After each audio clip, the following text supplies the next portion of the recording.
Hello, everyone. You're here with Laurie and Jenny today. We're doing another of our astrobiography series. And today we're going to be talking about Venus Williams. Before we get there, let's just say, if you haven't subscribed to our channel yet, please do so. Like this video, leave us some comments. We love comments. It helps us be seen by other people. And my name's Laurie. I'm with Astrolore at astrolore.org, and Jenny is here from Hidden Path Astrology at hiddenpathastrology.com. Together, we are creating what we are calling AstroPath. Okay, anything else before we dive in, Jenny? No, let's get to it.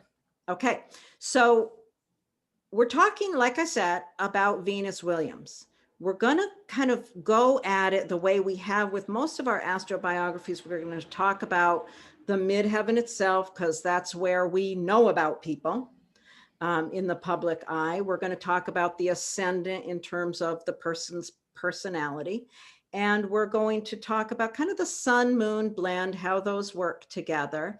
And then we're going to talk a little bit about a few extra issues with her. We're going to talk about siblings and her father.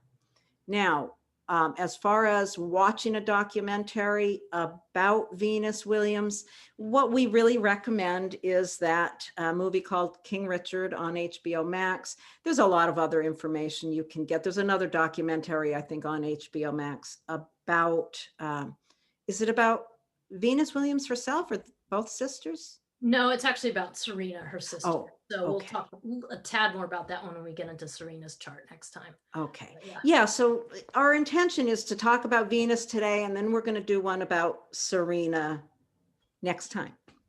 Yeah, okay. Sounds good. So you want to just blast that chart open and we'll start into it. Well, before we get into that, let's just talk about Venus briefly. For those good, of you thanks. who are like, who the heck is Venus? I'm sure Yeah, most of you know, but maybe everyone doesn't. Venus Williams is a very well-known tennis player. She started playing tennis at a young age. Her and her sister Serena are both incredible at tennis. They're known for the fact that they're really good, but also that their father really pushed them into tennis at a young age. They were born and raised in Compton, California, which is a pretty difficult neighborhood. Was a lot of issues and gang violence in that neighborhood. And they really broke the race barrier with tennis. Tennis has been a notoriously white sport, and they both broke that barrier. And their father is an interesting character as well, who really, did a lot to advance them, but also is controversial because he's fairly aggressive in some cases. But I think it's worth it for you to watch that movie because it's fun to watch and make your own mind up about what you see and what you think. But Venus is the older of the two sisters and came out of the gate a little hotter as a younger person and started building her tennis career. And her sister started a little bit later, but they're both spectacular players. So anything else you want to add about Venus before we open up the chart? No, I think that's good. The only thing I do want to say that we have to keep in mind that the planet Venus is very significant in Venus's chart. So we're going to have to be careful in how we talk about this, so you know whether we're talking about her as a person or her Venus in her chart. Yeah. It's interesting that she was named Venus, and Venus is such a primary focus in her chart. Yeah, so good point, and we'll just have to make sure when we're talking we're being clear. So, yeah. So bear with us. So here is Venus's chart, and scoot over a little. Yeah. So, and we're going to start, as Lori mentioned, with our usual format, where the first thing we do is we look up at the midheaven. Yeah, there you go. So at the midheaven, we have a midheaven that is in the sign of Cancer. And it looks like she's got Mercury pretty close to that midheaven, which is pretty interesting because one of our themes with her is that she is known for her body, her skill with tennis, but actually this chart suggests someone where the intellect and intellectual pursuits are pretty important. Yeah, she's got a pretty profound way of thinking that she's maybe not recognized for. Right. But Yeah, I think the profound depth of this woman's intellect is something that is really missed, Yeah. which is interesting. But you see Cancer holding that space of the midheaven, and you think of, nurturing and caring and those kind of things, and the fact that the moon is the planet that rules that midheaven. So the moon being in Leo in the 10th house is going to really bring that. The midheaven has to answer to the moon. You can think of it that way. The moon really has to support that midheaven. So this dramatic moon very much in the community space is really how we see her. We see her a lot in that Leo moon. Yeah. And some of the, when we both use the word profound, I think probably, I'm guessing what we both are looking at is the fact that Pluto squares that midheaven and the Mercury in the midheaven. So Pluto just adds this dimension of depth to the fact that Mercury is right up there in the midheaven and the midheaven itself. So that just brings a much deeper layer than you might expect out of the gate. So that's that. Yeah, that's the only planet that is in difficult aspect to that midheaven is Pluto, and it's right there on her ascendant. So there is a profound level of her personality that really has to be struggled with in order to function in that career. Yeah. Yeah. Huh. So, I mean, it's interesting too, because looking at her midheaven like this, because it's not really what draws the eye when you first open up the chart. And so, I mean, I really like how you started pretty quickly talking about the Leo moon, because that really, the sun and the moon in this chart really grab your attention. And of course, we're going to talk about that, but it's really helpful to think about what you said, Lori, about the Leo moon in the house of community and groups, how she shows up in front of the group is the thing that's in charge of making sure her career works, and here she is playing tennis in front of huge crowds and showing, and the Leo part is, it's sports, it's active, it's playful, it's, but it's also about wanting to be seen and wanting to be recognized. And so all of those considerations must be thought about when you think about her midheaven and her career. Yeah. And I think that Pluto on her ascendant, that is just, to me, that just speaks to the profound effort she has had to put in to create this career. Yeah. It doesn't come easily to all of a sudden be who these two sisters are in the world of tennis. I mean, what a immense amount of work and effort that it's taken. Yeah. And I mean, to me, I think the big takeaway from the midheaven is just thinking about, as we've already mentioned several times, is just the Leo space and just the fact that she's showing up as this gregarious, just performer.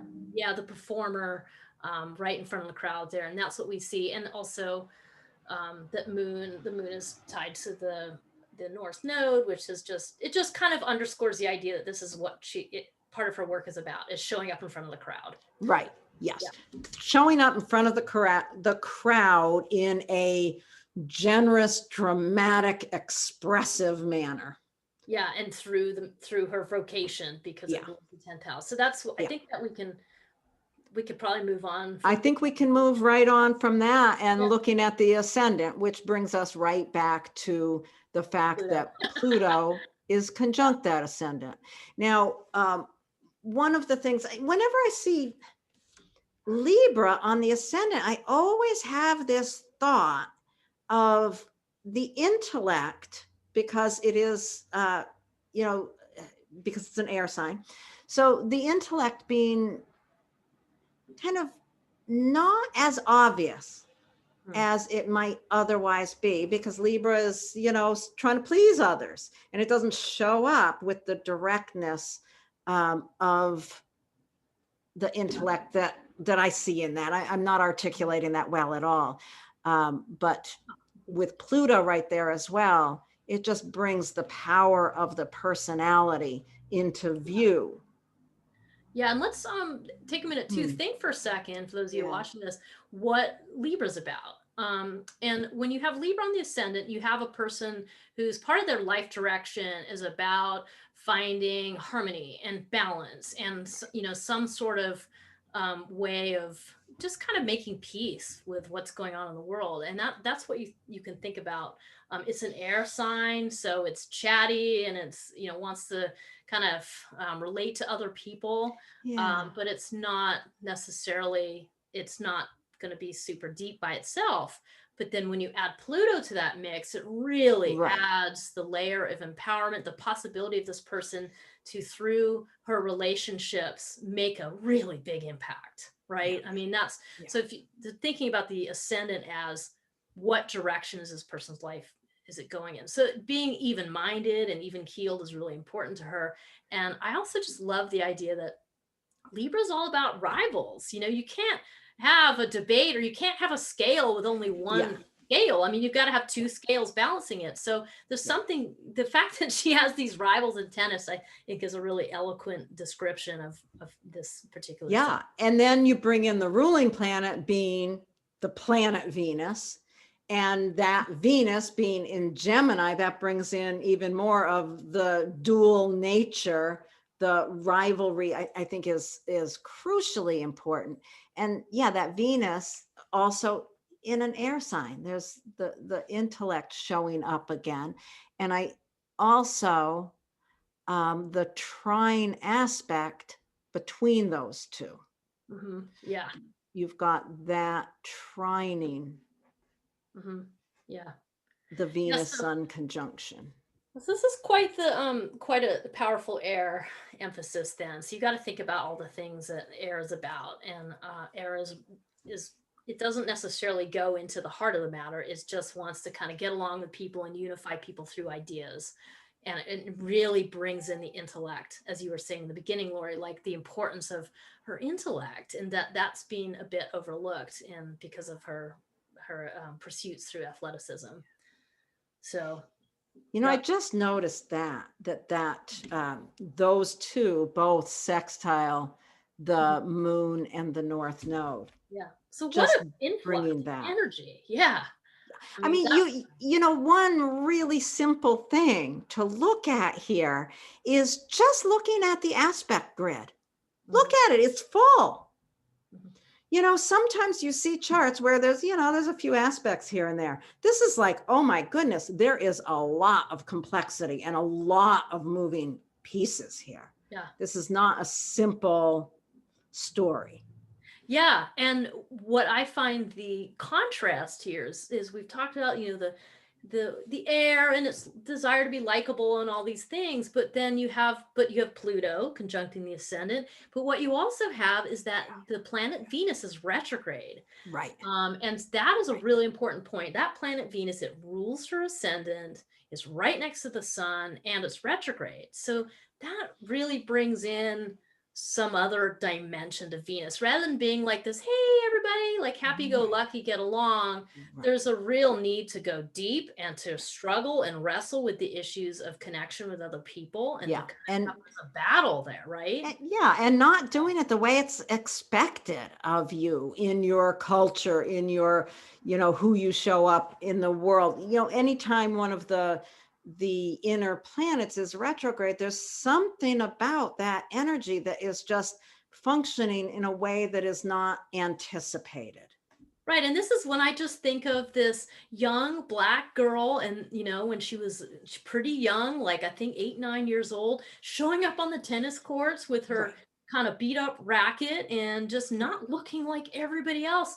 Black. Everybody else is Right. white in this sport. So I Right. just think about that and Yeah. just that. And then the other piece about just being, and she's got a voice and she's got an opinion and she's going to, Right. speak out about things as she becomes, as she grows up. And then later on in her career as a woman. So I mean, this is where she really is countercultural, because tennis is, let's face it, is a super white sport. Yeah. Yeah. So Yeah. And without that Pluto conjuncting her ascendant, I mean, that really enabled her to have that strength to walk out onto that court regardless of who was watching, what was going on, and to bring that sense of who she was and her values, and just push it out onto the court with that dramatic self-expression. What a powerful statement that is. Yeah, and I think are you ready to talk about the sun and moon? Because it kind Oh of, my goodness, I just love this chart as I'm looking at it. yeah. I have resisted doing this.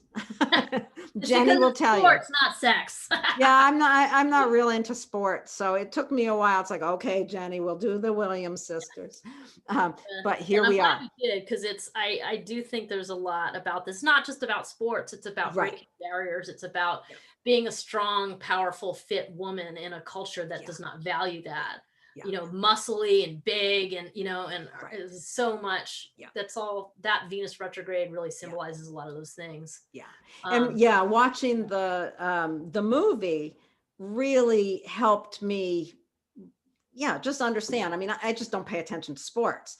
And watching that movie really made it clear to me, oh my God, these girls and what their father directed them into really has made a profound impact, yeah.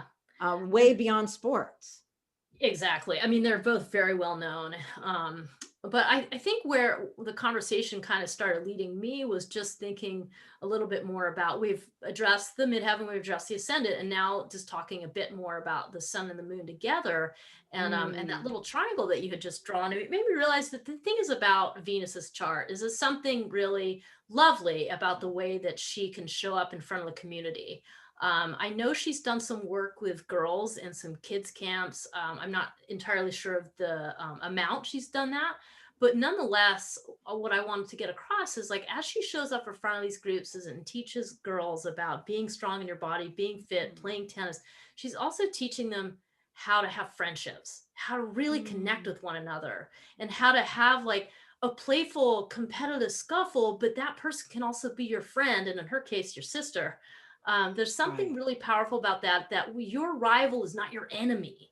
They are actually helping you find your potential by being in competition with you in a tennis match. And I think that somehow I'm picturing that gets across in her work with young girls, and as a very important thing, that this is, I don't know, there's something really cool about that I really like, that her chart suggests. Yeah, and that really just, to me, when you talk about that, it's like this building energy in the kind of stabilizing that energy of the South Node in the fifth house, which would include working with children, giving of yourself in an unconditional, helpful way, in the fifth house, really supporting the movement to her own ability to be generous and open and expressive in community, in yeah, just bringing herself to that friendship level of community beyond competition. Yeah. And there's some statement here with There's the something moon, there. like, so close to the north node, and then the Yeah. fact that you just highlighted that south node, Lori. There's something about, for her in particular, that the moon, if the moon is all about her and her ego and I'm so great, and what Leo can be, that really arrogant, just thinking that, mistaking that they are the sun and they are the god, and no one else matters, like, to the degree, I mean, having that ego struggle, like, for her, she must go into those other places of finding the way through to building humanitarian causes through her work with kids, and Mm, uplifting women and girls, through mm, accessing the Aquarian component of the South Node. And then that then brings her to this place where her Leo moon is about sharing and teaching and sharing wisdom. It's not about propping up her own ego. And to the degree that she can do that, how powerful she is in, leading young women forwards in this way. The potential for that is really cool in this chart. yeah, and it just, yeah, the working with women, working with young girls, I think that is just so significant with that retrograde Venus. Yeah. She really going back and kind of uplifting and supporting herself as a young girl through her working with young women. Yeah. if that makes sense. Yeah, no, that was great. That made really nice sense. Yeah, I think that's really, it's really interesting. So these two, the sun in Gemini, the moon in Leo, they're in a very supportive relationship. They're in a sextile, so they know how to work together. The sun's ability to gather information, to connect information, supporting the moon in Leo's need for expression. Mm. Yeah. Yeah, they work really nicely They together. work real nice together. Sometimes I just think about the sun moon blend, like the sun is the outer part of you that shines outwards, and the moon is the inner emotional part where you have to do the work. And if you do the work of the moon, then you just allow the sun to shine. The sun just gets to shine brightly, and this is very effective in her chart. As she works through that moon stuff, she's done a lot of that work through tennis, through other things. She's able to really let that Gemini sun just shine. And she's, I just have to say, this is really lovely. That sextile, including the Venus that rules the ascendant, it just enables her to be true to herself and to express that into the world in a way that a lot of people don't have. Yeah, it's very, this chart's really got some sweet spot up there. On the more difficult note, and actually that kind of brings us to a little more of the topics of her relationship with her, both her sister, but also her father. That sun is also squared by Mars and Saturn in the 12th house. So that puts quite a bit of pressure on the sun. And now we're seeing the harder part where I just think about her practicing and practicing and practicing. And I mean, oh my goodness, in the like that. Yeah. As you're saying that, I remember one scene in the movie where, I don't know, it's the middle of the night and it's pouring rain. Yeah. And the dad they're out there working. Yeah. That's a great, yeah. Yeah. I mean, that is that picture right there. Exactly. That summarizes what it might mean to have Saturn squaring your sun, and Saturn being the symbol for the father in this case. And really just, I mean, the intense amount of pressure he put on those kids. It was his dream, and he very much projected his dream onto his children. And yes, he's driven them to some amazing places, but boy, there's also a price, right? And this is what's being illustrated here. Yeah. And interestingly enough, bringing in the third house, we have a T-square, and the third house is where you're going to look for siblings and where you might look to see how Venus's relationship with her sister plays out, right? Oh. Yeah, that's very powerful. That Neptune in the third house. Huh. Well, we're not talking about siblings yet, are we? Well, I think I think we just wanted to do that brief note of it kind of ties them together. It does tie them together. It definitely ties together. I mean, the father has such an impact on her relationships with her siblings. There's really not a separation there. Yeah, and I see. So when you see the Saturn and Mars in the 12th house there, that to me, I keep thinking about the fathers kind of pulling the levers behind the scenes of Venus. Like, you will do this, you'll play this, you'll do that. And her having to, in her life as an adult, overcome that, the father kind of having that kind of control in her younger life. So, I mean, I'm picturing that her relationship with dad was pretty tough. Yes. And when we look at Serena's chart, her sister, will see something different. So I think it's interesting. It's interesting. I mean, that really does, that speaks definitely to the relationship with the father, the amount of pressure on her. But then, as an adult outside of her father, it's always interesting to think, yes, there's the father, but it's not the father's chart that we're looking at. It's her chart. And regardless of where she goes in her life, that internal pressure is her own pressure. Ultimately. You got it. Yeah. And that really shows the idea of, like, it's not dad necessarily in the chart. It's her version. It's her view of her dad. It's her relationship with her dad. So that's a really good point, Laura. I'm glad you brought that up, because we can try to blame stuff on other people, but all of these things live inside of us, and the people in our lives help bring out those characteristics in us, whether we like it or not. Yes. Her dad can be long gone, and she's still going to pressure herself in a very, very powerful way in this kind of I don't know, outward competition with siblings, with other people, or whatever, you can look at that opposition as, you know, uh, a struggle between her personal higher beliefs. I don't know, how would you think about that? For some reason, I'm getting stuck here. Here's this pressure in how she communicates Mm, that yeah. difficult challenge from her childhood, from her father, how she communicates that. Well, Huh.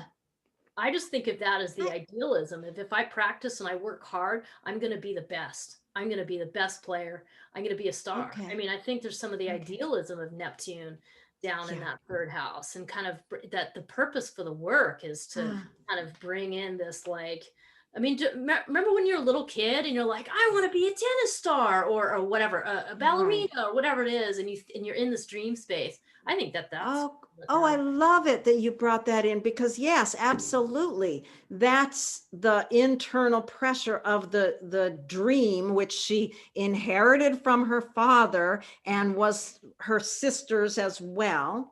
Yeah. That also, when you bring Mars and Neptune in together, there's a kind of a combination there that results often in a lot of charisma in Yeah. how the body is used. I Yeah, don't know and if I mean, that's, Venus is a stunning to see oh my visually. I gosh, mean, both yes. beautiful in the sort of feminine sense, but also just stunning in this, her presentation of this powerful Yeah. woman, so fit The and so good at what the she does, you know? strength of the body, Yeah. and Neptune putting that glow over it Yeah, as the well. transcendent piece. It's not Right. just like, oh, that's nice. It's like, oh my God, that's Right. amazing. It's Right. the difference between, Right. oh yeah, she's pretty or whatever, to wow, that really changed my life seeing her play a tennis match. I mean, it's kind of Right. like that, right? Yeah. Like Yeah. that it takes you beyond. And Yeah. And oh, I don't know. I just have to geek out here for a second, thinking about that Mars ruling the second house of her self-worth and how she makes money. yeah, does quite So well. that's, yeah. I mean, Yeah. she makes money and is empowered in her self-esteem, her self-worth by that incredible strength Yeah. that she's worked so hard to develop. So Lori, what do you think? I mean, as the kind of final piece of this, what do you think, based on her chart, her relationship with her sister might be like? Where do we Oh, look for well, that? that's an interesting one to think about, isn't it? Yeah. If we think about a sibling, whoops, let me get all that out of here. If we think about a sibling, we're gonna just look at the third house. Jupiter rules that third house, and Jupiter is in a funny little placement here. The only um, aspect that is really made by that Jupiter is an out of sign connection with the moon. So I kind of don't look at that as being terribly significant. Mm. So Jupiter's kind of all alone here in the 12th house. It's trying to it's reaching out for the Mars and Saturn. So I think what I would think about that is the sibling relationship or relationships really is pushing her toward more development of that. Oh, that's a good way to look at it. Yeah. Yeah, it's Yeah. like that relationship is driving um, more development, more movement toward that. It's also, it's a big relationship.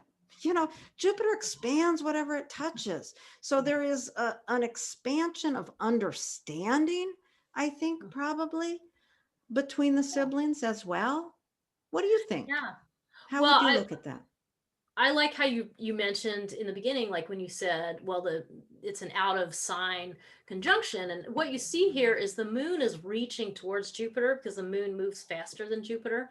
So in this chart, you would say that the moon is applying to a conjunction with Jupiter. And I think what that it says, kind of what you said, the reaching out towards, kind of that's what is kind of behind the scenes, like that, Yeah. reaching towards the relationship with the sister does Mm. encourage her growth and encourage her to take it to a more, oh, I guess a bigger place, a more transcendent place than you might think that you normally be talking about through just tennis, right?